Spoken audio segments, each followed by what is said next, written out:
ॐ स्थापकाय च धर्मस्य सर्वधर्मस्वरूपिणे अवतारवरिष्ठाय रामकृष्णाय ते नमः। धर्म प्रसंगे स्वामी ब्रह्मानंद। स्थान बेलूर मठ 2 फेब्रुआरी 1916 ख्रीष्टाब्द। आज मठरे महाराज बाबूराम महाराज एवं शरत महाराज उपस्थित अछंती। खाइबा समय जड़े साधु घोषणा कले जे अपराह्न 4टा समय महाराजों बारंडारे स्वभाव साधु ब्रह्मचारी समस्ते सेठारे उपस्थित रहिबापई महाराज कहिसंती। 4टा बेले समस्ते सेठारे उपस्थित हेले। जनैक साधु महाराज को प्रश्न कले। प्रश्न महाराज दुर्भिक्ष त्राण सेवा पिला माने करियाकु आज राजी होउनांती, तेबे किपरि हा चलिबो? महाराज कहिले किए काम करियाकु चाहे नहीं? जे प्रश्न करथिले से जनकर ना कहिले। महाराज कहिले अरे तुम माने काम करने को चाहूना कहीं? उत्तर से कहिले रिलीफ वर्क में सारा दिन परिश्रम करने को पड़े, साधन भोजन करने को सुविधा मिले नहीं, समय मध्य हुए नहीं। महाराज कहते बराबर कौन यहीपरि परिश्रम करने को पड़े? उत्तर कहते ना महाराज प्रथम प्रथमे बेसी परिश्रम करने को पड़े। महाराज कहते तेबे समय मिले नहीं बोली कहीं कहूछ? देख बाबा तुम मुहरे एपरी कथा शोभा पाई नहीं। तुम्हें सब साधु ब्रह्मचारी लोक, तुम मान भितर ब्रह्मचर्यर शक्ति रही। तुम मान ध्यान भजन और कामदाम एकत्र करने को हेब। एईटा कले से कामटा पारे नहीं, एपरी कथा गृहस्थ माने कहती। मोर धारणा तुम मानकर ध्यान भजन प्रति स्पृहा नहीं, केवल कामदाम पाटितुंड और आड्डा दे समय कटाओ, आउ कह जे ध्यान भजन पर समय नहीं। रिलीफ वर्क रे प्रथमे प्रथमे अधिक खटिबाकू हुए, किंतु बराबर तो सेपरी करने को पड़े नहीं। तेबे साधन भजन कर नहीं कहीं? एपरी कथा कहवाकू लज्जा हो नहीं? ठाकुर इच्छारू केते काम आमको करने को पड़ी। साधु होई वकील एटर्नी मान घर को मध्य ठाकुरे जीवाकू बाध्य करिसेंती। सेथिपाई आमर कौनसी अमंगल होइछि बोली तो मु भाबु नहीं। मोर धारणा सबु तांकरी काम। महाराज कथा शुणी समस्ते चुप कर बसिछंती। पूजनीय शरद महाराज मठरे कहार कौन आउ असुविधा अच्छी जणाइबाकू कहिले। केही किछि कहूना देखि महाराज जड़े साधु को लक्ष्य कर पचारे तोर कौन असुविधा? उत्तर से ही साधु कहते आगे पढ़ापी असुविधा होता, एबे किंतु साधन भजन भल लगुच, आउ कौन असुविधा नहीं। आउ जड़े साधु कहले मठरे पढ़ापढ़ी कर सुविधा नहीं, जड़े पंडित रहिले भल हुंता। महाराज कहते कहीं तुम्हें तो स्वामी आत्मानंद पाखरे पढ़ुच, से तो पंडित लोक एवं उत्तम साधु मध्य। महाराज निज आसन उठी ठिया होई कहवाकू लगिले स्वामीजी अमेरिका जीवा पूर्व मते और हरि महाराज को आबू पहाड़ ठिकाण जो चिठी लिखिथिले ताहा मो मनरे ज्वलंत हो रही। हरि भाई मध्य से कथा प्राय कहते। स्वामीजी लिखिथिले जगत हिताय बहुजन सुखाय, यह ही धर्म एवं निज पाई जहाँ करिब सबु अधर्म। किपरि कथा अमूल्य। तुम भितर कही कही कहती मिशन सबु काम साधनार अंतराय, रिलीफ काम कले आध्यात्मिक उन्नति हुए नहीं। बाबूराम महाराज और मु कुआडे ताहा पसंद करूना। तुमर एसबु धारणा संपूर्ण भूल। आमर भाव तुमे बुझीपार नहीं। तुम मान पाखरे उचित हेब आमर भाव को ग्रहण करिबा।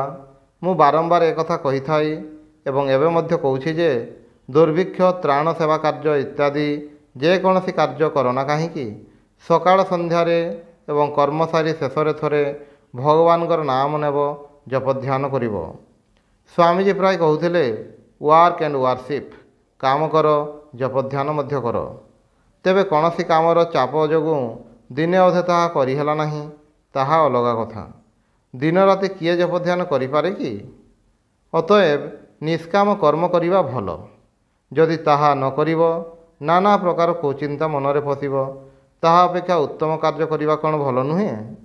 गीता एवं अन्यान्य सब शास्त्र यही कथा जोर दे कहिसंती। मु मध्य निजर अभिज्ञतारू एक कथा कहूछि। तुम सम्मुखरे यूरोप रे किपरि भयंकर लड़ाई चलछि देखिपारुना। से माने तुच्छ स्वदेश पाई ସ୍ତ୍ରୀ ପୁତ୍ର ଭୋଗବିଳାସ ଇତ୍ୟାଦି ସବୁ ତ୍ୟାଗ କରି ନିଜର ମୁଣ୍ଡ ବଢ଼ି ଦେଉଛନ୍ତି। ଆଉ ତୁମେମାନେ ତାଙ୍କଠାରୁ ଆହୁରି ମହତ୍ତର ଉଦ୍ଦେଶ୍ୟ ପାଇଁ, ଭଗବାନ ଲାଭ ପାଇଁ, ଜଗତର ହିତ ପାଇଁ ଘରଦ୍ୱାର ସବୁ ଛାଡ଼ି ଠାକୁରଙ୍କ ପାଖରେ ମନ ପ୍ରାଣ ସମର୍ପଣ କରିଛ। ତଥାପି ତୁମେ କର୍ମରେ ବିରକ୍ତି ପ୍ରକାଶ କର। ସ୍ୱାମୀଜୀ ଆମମାନଙ୍କୁ କହୁଥିଲେ, ଆରେ ବହୁଜନ ହିତାୟ, ଯଦି ଗୋଟିଏ ଜନ୍ମ ବୃଥାରେ ଗଲା ବୋଲି ଭାବ, ତେବେ ଯାଉ କେତେ ଜନ୍ମ ତ ଆଳସ୍ୟରେ କଟିଯାଇଛି। ଗୋଟିଏ ଜନ୍ମ ଜଗତର କଲ୍ୟାଣ ପାଇଁ ଯାଉନା, ଭୟ କ'ଣ? ଅବଶ୍ୟ ଭୟର କୌଣସି କାରଣ ନାହିଁ। ଶାସ୍ତ୍ରରେ ଅଛି, ନିଷ୍କାମ କର୍ମ କଲେ ଭଗବାନ ଲାଭ ହୋଇଥାଏ।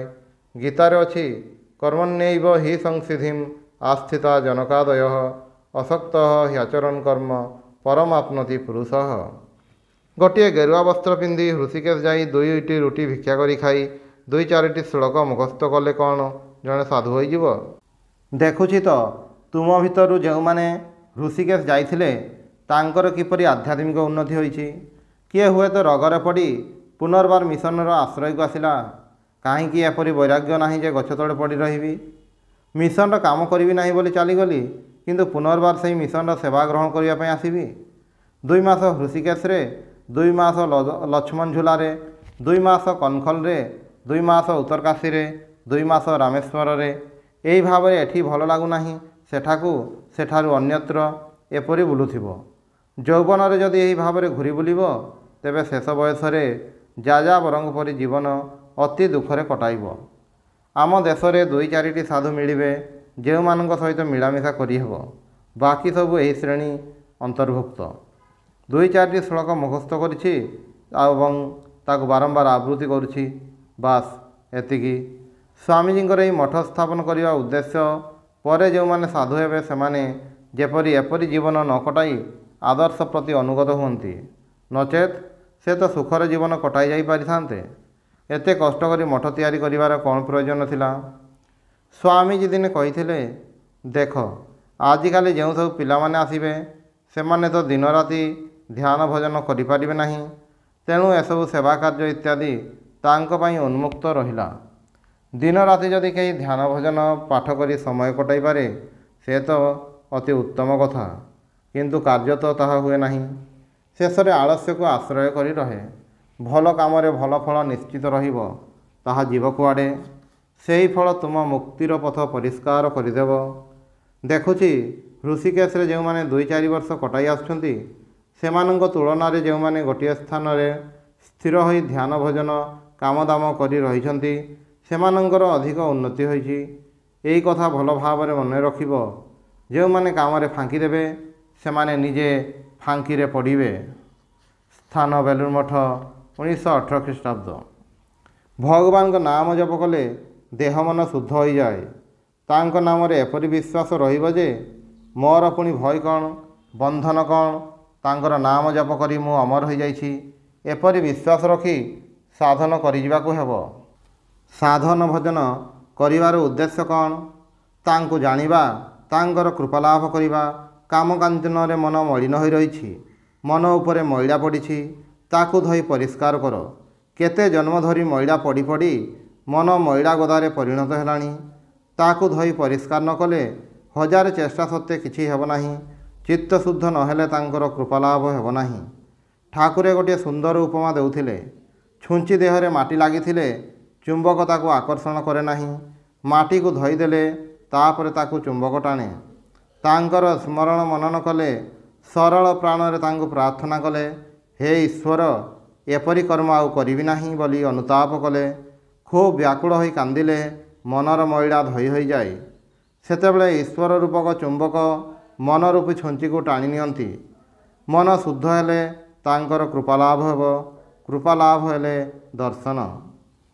ଠାକୁରେ ସର୍ଜନ ସାହେବଙ୍କ ଉପମା ଦେଉଥିଲେ। ସର୍ଜନ ସାହେବଙ୍କୁ ରାତିରେ ଦେଖିବାକୁ ଚାହେଁ, ତେବେ ତାଙ୍କୁ ପ୍ରାର୍ଥନା କରିବାକୁ ହେବ, କହିବାକୁ ହେବ, ସାହେବ ଦୟାକରି ଲଣ୍ଠନଟିକୁ ତୁମ ମୁହଁ ସାମ୍ନାରେ ଟେକି ଧର, ତୁମକୁ ଥରେ ଦେଖେ। ଈଶ୍ୱରଙ୍କର କୃପା ଲାଭ କରିବା ପାଇଁ, ତାଙ୍କର ଦର୍ଶନ ଲାଭ କରିବା ପାଇଁ କାତର ପ୍ରାଣରେ ତାଙ୍କ ନିକଟରେ ପ୍ରାର୍ଥନା କରିବାକୁ ହେବ। ସେ ଜ୍ଞାନ ସୂର୍ଯ୍ୟ, ତାଙ୍କର ଆଲୋକ ରଶ୍ମି ଯଦି କୃପା କରି ସେ ଥରେ ନିଜ ମୁହଁ ସାମ୍ନାରେ ଧରନ୍ତି, ତେବେ ତାଙ୍କର ଦର୍ଶନ ଲାଭ ସମ୍ଭବ ହୁଏ। ଯେ ପର୍ଯ୍ୟନ୍ତ ଭଗବାସନା ଥିବ ସେତେ ଦିନ ତାଙ୍କୁ ଜାଣିବା ପାଇଁ ବା ଦର୍ଶନ କରିବା ପାଇଁ ପ୍ରାଣ ବ୍ୟାକୁଳ ହୁଏ ନାହିଁ। ଛୋଟ ପିଲା କଣ୍ଢେଇ ଖେଳରେ ମତ୍ତ ଥାଏ, ମିଠେଇ ଖାଇବାରେ ବ୍ୟସ୍ତ ଥାଏ। କିନ୍ତୁ ଯେତେବେଳେ କଣ୍ଢେଇ ବା ମିଠେଇ ଆଉ ଭଲ ଲାଗେ ନାହିଁ, ସେତେବେଳେ ମା' ପାଖକୁ ଫେରିଯିବା ପାଇଁ ଛଟପଟ ହୁଏ ଓ କାନ୍ଦେ। ମଣିଷର ମଧ୍ୟ ଭଗବାସନା ଶେଷ ହେଲେ ଭଗବାନଙ୍କ ପାଇଁ ପ୍ରାଣ ବ୍ୟାକୁଳ ହୁଏ। ସେତେବେଳେ କିପରି ତାଙ୍କୁ ପାଇବି, ଏହି ଚିନ୍ତା ସର୍ବଦା ମନକୁ ଆଚ୍ଛନ୍ନ କରି ରଖେ। ସତ୍ ବାସନା କ'ଣ ସହଜରେ ମନରେ ଉଦିତ ହୁଏ?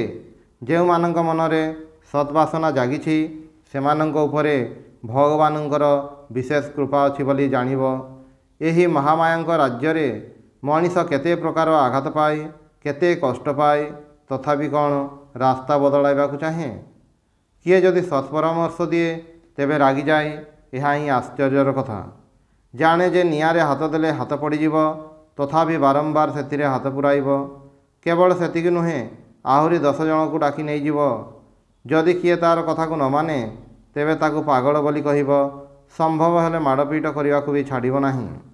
ଦେଖିନ, ପୁଅ ଯଦି ସାଧୁ ହୁଏ, ସଦ୍ଭାବରେ ଜୀବନ କଟାଇବାକୁ ଚାହେଁ, ଅଭିଭାବକମାନେ ତାକୁ ଯଥାସମ୍ଭବ ବାଧା ଦେବେ। କିନ୍ତୁ ପିଲା ଯଦି ଦୁର୍ଦ୍ଦାନ୍ତ ହୁଏ, ନିଜର ଓ ଅନ୍ୟମାନଙ୍କର କ୍ଷତି ସାଧନ କରେ, ତେବେ ତାକୁ ସୁଧାରିବା ପାଇଁ ଯଥେଷ୍ଟ ଯତ୍ନ ନେବେ ନାହିଁ। ସଦ୍ଭାବରେ ଜୀବନ କଟାଇଲେ ଯେତେ ପ୍ରକାରର ଗଣ୍ଡଗୋଳ ଯେକୌଣସି ପ୍ରକାରେ ହେଉ ତାକୁ ନିଜ ଆଦର୍ଶକୁ ଟାଣି ଆଣିବାକୁ ଚେଷ୍ଟା କରିବେ। ଜଣେ ସାଧୁଙ୍କ ପିତା ମଠକୁ ଆସି କହୁଥିଲେ, ସେ ଯଦି ସାଧୁ ନ ହୋଇ ମରିଯାଇଥାନ୍ତା ତାହେଲେ ମୁଁ ବେଶୀ ଖୁସି ହୋଇଥାନ୍ତି। ଯମ ନେଲେ ଆଉ ଉପାୟ କ'ଣ? ତା ଉପରେ ମୋର କେତେ ଆଶା ଭରସା ଥିଲା। ତା'ର କୌଣସି ଧର୍ମଲାଭ ହେବ ନାହିଁ। ଆଗରୁ ଯଦି ଜାଣିଥାନ୍ତି ସେ ଏପରି ହେବ, ତେବେ ଏନ୍ତୁଡ଼ି ଶାଳରେ ଲୁଣ ପୁରାଇ ଦେଇଥାନ୍ତି, ସବୁ ଅଡ଼ୁଆ ତୁଟି ଯାଇଥାନ୍ତା।